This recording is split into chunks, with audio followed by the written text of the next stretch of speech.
right, so I just want to let you know that I'm here at the Ciari factory, and we're going to be talking about the Ciari guitar, the different styles of guitar, the history of it, all the stuff that they've got here, options and things like that Ciari offers, and yeah, we're going to learn some stuff here.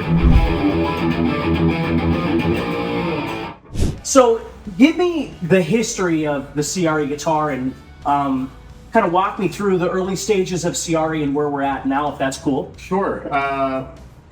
Basically, the history goes back with Jonathan Spangler, our CEO. Saw kind of a lapse in the market for being able to travel with guitars via airline, via just small compartments, and was trying to give people options as far as like what they travel with, because a lot of guitar players, as we know, you go to the airport, there's not a lot of room, and you're lucky if the airline is accommodating to a musician, which a lot of musicians fly. It's much cheaper than renting buses and everything else now. Right.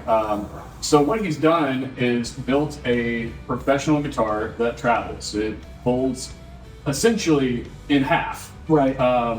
And he kind of worked his way up just through some prototyping, which we have our prototypes here. This would be our first general prototype. It's just 3D printed hinge, essentially. I mean, that's kind of where it all started, was the longest part, the most fragile part of most guitars is the neck. So how can we get around that? So he built this initial prototype. And where did the inspiration come from for this sort of thing? It's a good question. Because you had mentioned, what does he do for a living, or what? Oh, yeah. Jonathan's a patent attorney and also has a background in medical tech. So right. He helped,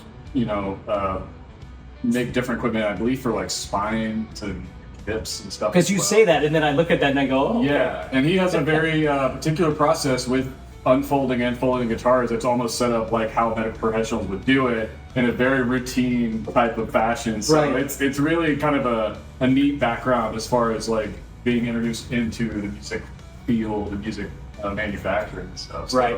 So, but it went from this guy here into a metal version, which this is also just 3D printed. It looks like metal, but this is essentially the kind of working prototype. It's pretty close to what we're using right now. And it went from here to a physical wood model with frets, just to kind of see how that would work. This also has indentations to help grab your strings and keep them in line, which is, again, part of the now product as well. Right. And then it went from that into an actual working prototype of, can this actually happen, proof of concept idea. So this essentially has a fashion or a different kind of mechanism on how to make this work, but essentially does the same concept, just in more visual scale. Right.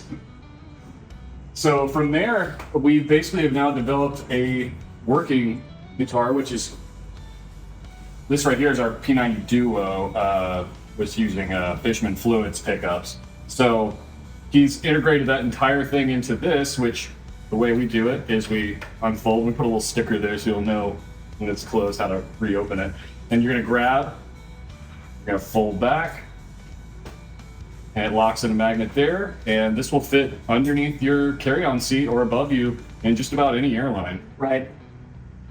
So for me, the big thing, and I know if you've watched any of my videos before, we've talked about this, but what I find amazing about it is, in my personal experiences, because I do fly a lot, and I do like to bring a guitar. Before this, that meant either bringing the guitar in a gig bag and then panicking, trying to get to the gate quicker than anybody else, hoping that I get on the plane and they would allow me to keep the bag and the guitar on the plane instead of under the plane, which people will always say things like, well, legally you're supposed to, they need to allow you to do that. If you've ever flown before, that is not true at all. I've had to put my guitar under the plane many times, and when you're putting it in a soft shell case under the plane, it's kind of terrifying. Right. So I stopped doing that, and I moved to a TSA style hard shell case that I would check, which is great. And sometimes I still do that when needed. The problem, of course, is that is not cheap, and then I've got more luggage that I need to carry. So if I'm doing something that either A, is quick, and I want to do it cheap, or I want to have a guitar with me, like right now I'm out in Nashville, I'm out here for a week, I need something to play while I'm in the hotel, Right. And I don't want to pay for bringing a guitar along and checking it and doing all that kind of stuff. You forgot one thing though. Also, when you check bags, sometimes it doesn't show up. Yeah, you're right. So, like, yeah, you're right. You're lucky if your guitar makes it there a lot of times, or like you said, makes it there one piece. Right. And if you're carrying, if anybody has ever bought an anvil case or anything that's not, plastic form or whatever, like a plastic case, it is so heavy. That's right. You'd be lucky if you have casters on it. If you're, That's right. So now you're rolling through LAX with this heavy ass case and your luggage and everything else, which again is fine, but it's also expensive. Yeah. So this was great because I really got interested this January at NAMM because I was out there for a week and I didn't have a guitar, and I was like, God dang it, this is just the perfect thing. So if you don't travel, you never travel, this might not be what you need. But if you're someone who travels a lot, like coming out here, this literally went in my overhead and my briefcase, and plane landed, I grabbed my stuff and I was gone. Yeah. So, and what I love is what you said before, that if you think about it, because people will go, well, it's a folding guitar, it's a gimmick thing. And what you said was perfect, that it really is a professional guitar that happens to fold. Yes. Yeah. Because it sounds amazing and it plays great, and I'm not just saying that. If you ever see me anywhere, you need to ask to play it, because I have it with me just about everywhere I go now. We want to feel as natural as possible to being like your guitar. Right. We don't want to, not to discredit any other brands. They all do their own thing, and that's fine. Sticking body parts on something can be a little nerve-wracking. Can be another part you have to keep up with. Keeping it all consolidated in one piece, one fluid motion, you're good to go, and it feels natural. It feels like a normal guitar. Right. Normal. Right. Well, and let's talk about that. So, from the professional aspect, let's talk about the different models that you've got and what's available for people. Okay. Because I know the P90, I believe the P90 is new, right? Yeah. We have a P90 Duo, which is basically bridge and neck. Being our P90s, we use most Seymour Duncans, but we do active as well. These are Fishman Fluents, and we do offer a plug-in for USB to recharge, so you're not carrying 9 volts around. Try to make that as easy for the player as possible, and that comes with your USB cord, so don't worry about having to buy another one. Right. So yeah, we have the P90 Solo in addition, which is just the bridge pickup. Again, it's volume and tone. One cool thing about these Fishman Fluents, I'll just throw it out there, is they have these things called voices in them, and it's more complicated than my pay grade. This stuff I don't remember, but it basically has multiple voices through it's not just a coil tap, it's like a full-on system that they have set up. It's really neat for tone shaping and just kind of creating your own sound. So we have the Duo, we have the Solo, and then we have our standard line, which is 2 humbuckers, and we can do coil taps for those, or coil splitting. We can do a lot of different types of wiring as well. So, if you have a specific need, you just talk to us and work it out, figure out what we can do to accommodate. The other thing too is that I just talked to you about the possibility of taking mine and putting custom pickups in there, because I generally use EMGs. Yeah. So you do custom work too. So I can send you the guitar, you'll put the EMGs in, do all the work. Yeah, we have some limitations, but for the most part, we found that most pickups will work in our situation. There's just it's a depth issue. So if it's too tall, we'll definitely know before we put them in. We'll be able to measure it. Out, so calling you is probably a good idea. Yeah. If you're wanting something custom, it's a good idea just to give us a call or an email and kind of talk us through what you're wanting, and then we'll figure out how to accommodate you. So you do custom paint jobs and stuff like that too? We do offer that. It's another service on top of everything. So if there's something you're wanting, again, just let us know. We've got some bodies that can use new paint, or we have ones that we do flat printing on. We had a company ask for promotional stuff for Christmas thing they were doing for their employees. So we had 10 guitars. It was a racing fuel company, had their logo all the way across the front. It was awesome. We were working back and forth with them to make sure it was perfect for them. Right. Sent them. So it was great. Cool. So they come stock with 10 gauge strings, is that right? Correct, yeah. But, we've done heavier, we've done lighter gauge, Well, okay. accommodating. So let's talk about that for a second too, because, I got it, it played great. but I'm more of a 9-gauge player, so I put the 9-gauge strings on there. And I will say that when the 10-gauge strings were on there, and I would fold it and I would bring it back, it was almost perfect in terms of its tuning. Mm-hmm.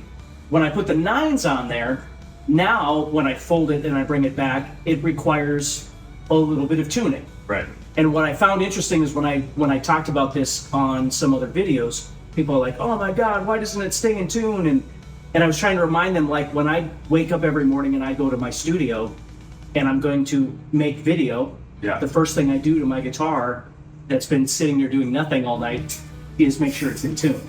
So my point is that even if you were to fold it and then you bring it back and you put it in place and it's a little out of tune, you have a tuner and you just tune it a little bit and then it's back again.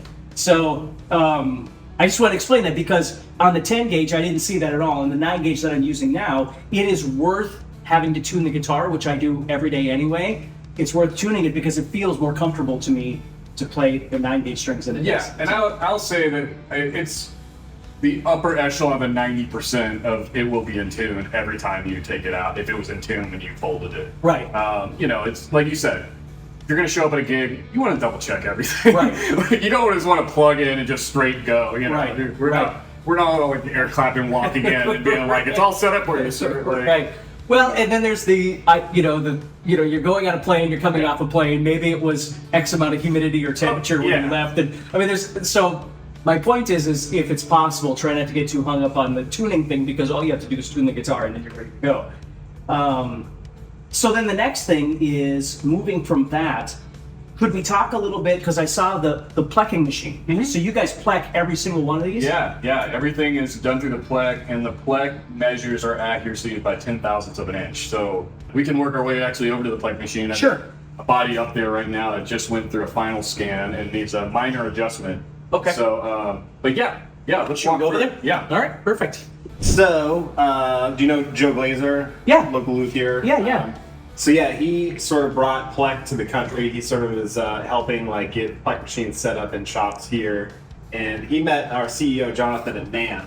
And basically he was like, Jonathan showed Joe the guitar and was like, well, if you can't Plek it, you can't really do anything. So it's not going to work. So they took it back to the shop and folded it, scanned it, folded it, scanned it, and it came back to the right shape every single time. Okay. So Joe was like, well, it looks like you're onto something here.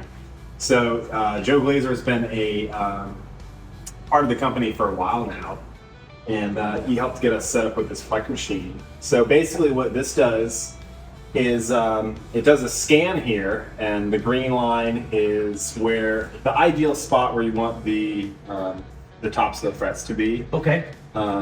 And so you can see there's a little bit of a ski jump here. It's a little bit high. Right. So once you take the strings off, then it'll just go through and it'll cut all the frets down. And the blade is actually concave so that it puts the crown on the frets automatically. And so really all we have to do once it comes out of here is just polish them. We're done. So yeah, this is a great little machine.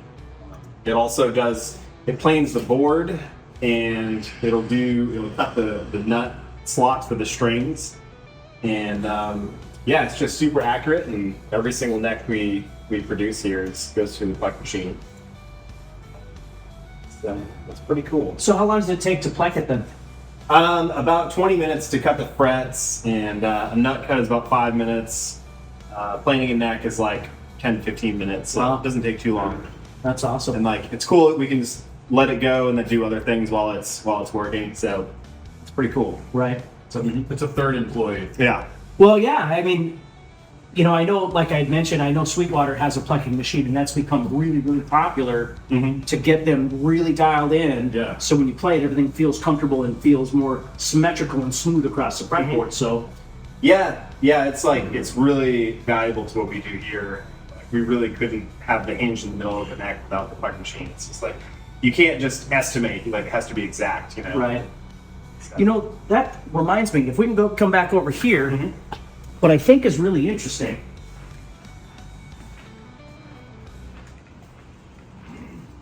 So the first time you play one, I mean, when you look at it, it's because this is a lot like mine. So if you look at it, it looks complex, but from the consumer side, it really isn't, because all you have to do is grab this and Watch your little hands. Yep, there. yep. I don't want. and then pull that, right? And then this folds over. Yep. That's what it does. And then you put it back. Think of it as like a spring-loaded tailpiece. Right. I mean, that's essentially what you're doing. The only thing is it's doing the other thing of locking the neck in Right. as well. So you're just releasing all the tension off the strings, and it's giving you your slack. And we basically built a system that carries all the slack to keep everything in the same place. Right. So if you, I don't know if you can see this on there, but you can see there's this little piece right here, right above the nut. So the strings go through there so they don't slip out when you let the tension off of there. So what's really cool though is once you get it back, well, the other thing is that I had read somewhere something about like there's 138 pounds of pressure or something like that. Yeah, that's general strain tension. Okay, so when you go to this thing, it reduces it to like 8 pounds or something Yeah, like that. yeah, So it literally takes nothing to move that. But here's what I was going to talk about was this thing, because when I was first going to play this, I was worried that this was going to be uncomfortable to play, if you can see that, where all of this takes place. But it's not. Like, it's really easy to play over the top of that, which is so surprising because you'd think that would be. Yeah, and I do most of the neck production since I've been working here, and that's like the biggest thing for me is making sure that transition is as smooth as possible. Right. When we get ones that aren't, like, they get rejected. I mean, it just happens sometimes. Like, sanded a little too much, and it's just not good. Yeah. It's. One guy told us, and I thought this was the best way of saying it, because like you will feel it because it gets colder. Yeah. If you're playing a long gig and your hand gets sore, just put it right there, rest it. It's like a little ice pack. It's nice. Like, it stays cool. So I never thought of that before. Yeah. That was the best one I've heard so far. That's cool. Yeah. So what artists do you guys have playing these right now? Oh man, I hope I don't. I'm gonna mess some of the names up, so I'm gonna tell you more bands than anything. We have Elvis Costello. That was a shock to all of us because we were just working, and Skylar was going through our orders list and be like, Elvis Costello just ordered one. Like, none of us got a heads up. Like, we got a heads up. That's a joke, right? Yeah. We thought it was funny. And we're like, oh, okay, cool. So we just sent him. We figured, probably just orders 1,000 guitars. Like, who knows? I don't understand. Like, some of the higher echelon guitar players and their mentality on buying things. And he, within like 2 weeks after we sent it to him, we saw him in Denmark playing a live show, unfolded and folded the guitar in front of the entire audience. And we're just like, wow, this is the best advertisement you can get. Yeah. But we've got Richard Fortus has one, Johnny Mars has one, and a lot of these guys don't just have one; they're playing it. Right. Like, I'm not saying like you just bought it to sit. But, like, we have pictures of them playing it in front of people. Right. I know. I believe Sharkey, that plays with John Mayer. I think he has one now too. Cool in the Gang, I believe, have one. They have like 3. Yeah, I think they have 3. Right? Fred Armisen has 2. Okay. Which was really cool. He was doing like a live stand-up thing. Like, he does a musician-focused comedy set, and he had bought one of ours to go via car to different vinyl shops to play these like stand-up shows or whatever he was doing, and then he bought another one like 6 months later. We're like, perfect. Like, that's awesome. That's a testament to us that we're doing something cool here. So, Yeah, right. But yeah, Alicia Keys. I mean, the list goes on. We're like trying to put all these pictures up, and we're having to build labels for all the pictures because we're forgetting all the names. Right. So it's a really cool process, and a lot of these guys are showing up on their own. The artist list just keeps growing, and I got some Judas Priest came by the shop, and that was like so much fun, like getting to listen to them play and jam. Right. I mean, it's kind of it breaks your brain a little bit after a while. You're just like, okay, who's the other guy from this band? And then they show up, and you're like, hey, I forgot. Sorry, man.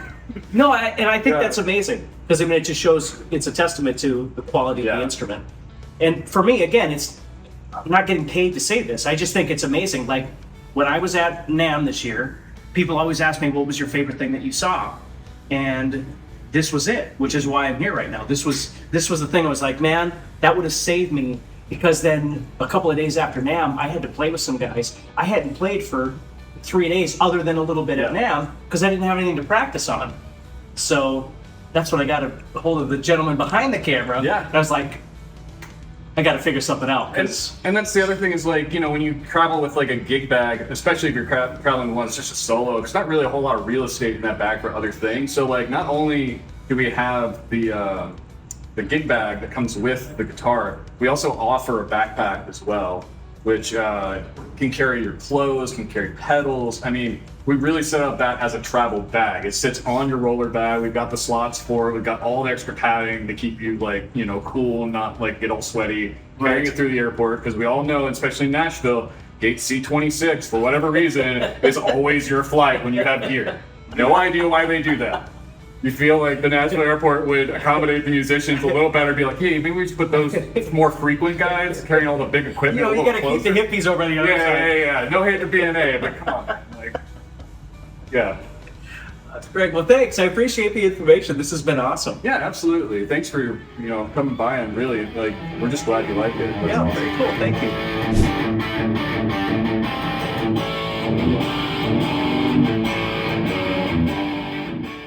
Tell me a little bit about these pickups that are in this one. So these are brand new Seymour Duncan P90 silencer pickups. Okay. So it's all the great tone of P90 that you know and love without the hum. Oh, yeah. Dead quiet. I mean, we're in here with like neon lights, fluorescent lights. Yeah, right. No hum whatsoever.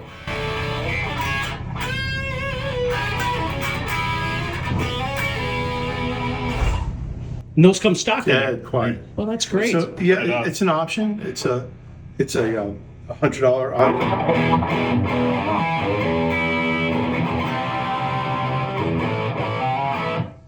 That's awesome. Very quiet. Yeah. And so these are like it's a $100 upgrade. So Right. a P90 Duo is $16.99. It's a $17.99 I see. if you want to get these. What normally comes in the $16.99 one? Seymour Duncan, just these custom wound P90s that sound fantastic. Gotcha. Just old school. I mean, the hum is also part of the charm. Yeah, right. So Yeah. it's like a Strat. Right. You know, but if you want dead quiet, this is a great way to go. That's awesome.